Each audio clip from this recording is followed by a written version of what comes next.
akan menjelaskan tentang konsep dari persatuan dan kesatuan yang ada di negara Indonesia dan cara pengimplementasian Pancasila dalam kehidupan sehari-hari.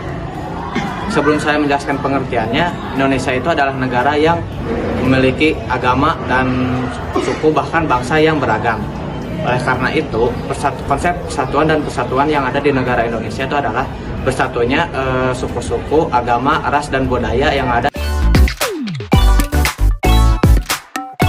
Lalu selanjutnya saya akan menjelaskan pengimplementasian Pancasila dalam kehidupan sehari-hari.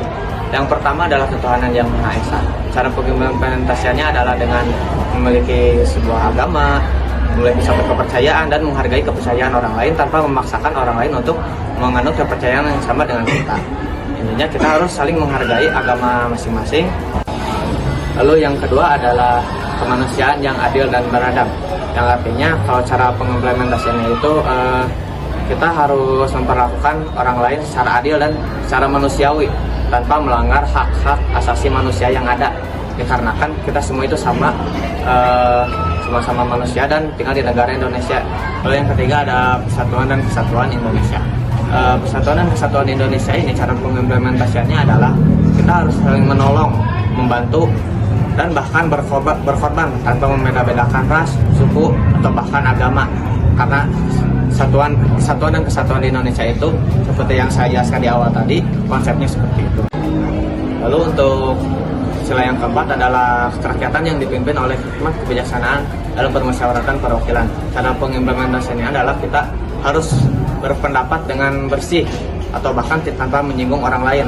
Tapi kita juga harus menghargai pendapat orang lain tanpa harus memaksakan pendapat kita kepada orang lain. Lalu yang kelima adalah keadilan sosial bagi seluruh rakyat Indonesia. Keadilan sosial bagi seluruh rakyat Indonesia, cara pengimplementasiannya itu adalah kita harus bersikap adil kepada siapapun, apalagi jika kita adalah seorang yang bekerja di bidang hukum. Bagaimana cara bersikap adil tersebut? Kita tidak membeda-bedakan mau orang ini kaya, miskin, pintar, atau bahkan bodoh. Tetapi jika orang itu tidak melakukan kesalahan, kita tidak boleh menghukumnya. Namun meskipun orang itu kaya, tapi dia tetap melakukan kesalahan atau melanggar hukum, kita tetap harus menghukumnya tanpa melihat pandang status sosialnya. Sekian dari penjelasan dari saya. Terima kasih. Wassalamualaikum warahmatullahi wabarakatuh.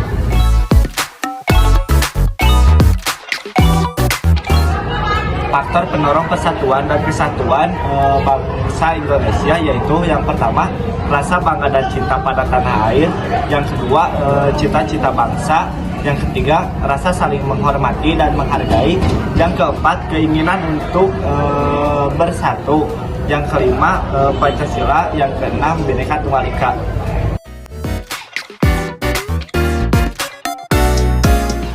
Faktor penghambat persatuan dan kesatuan bangsa Indonesia yaitu yang pertama keberagaman yang ada di dalam masyarakat Indonesia, yang kedua geografis, yang ketiga muncul gejala etnosentrisme, yang keempat nilai budaya yang lemah, yang kelima pembangunan yang tidak rata.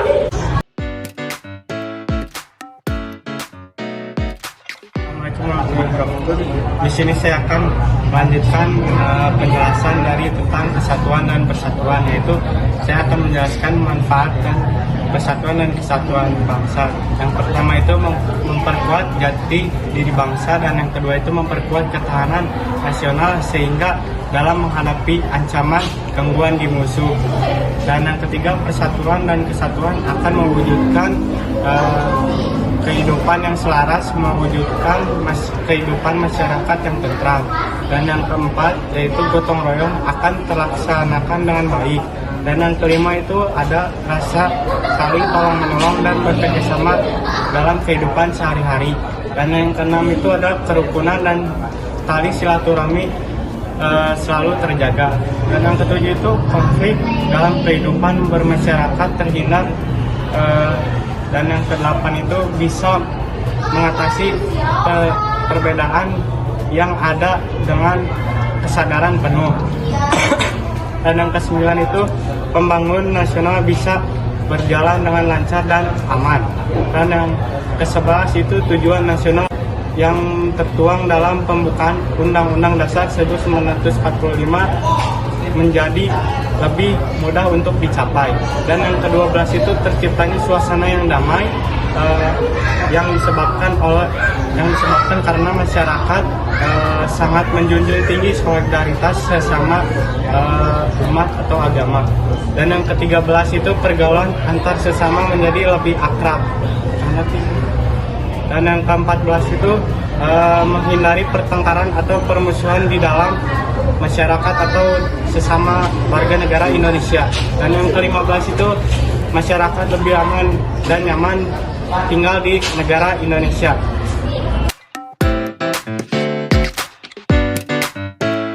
Gerombolan pelajar ini contohnya yaitu gerombolan pelajar di Kota Medan, Sumatera Utara atau Sumut.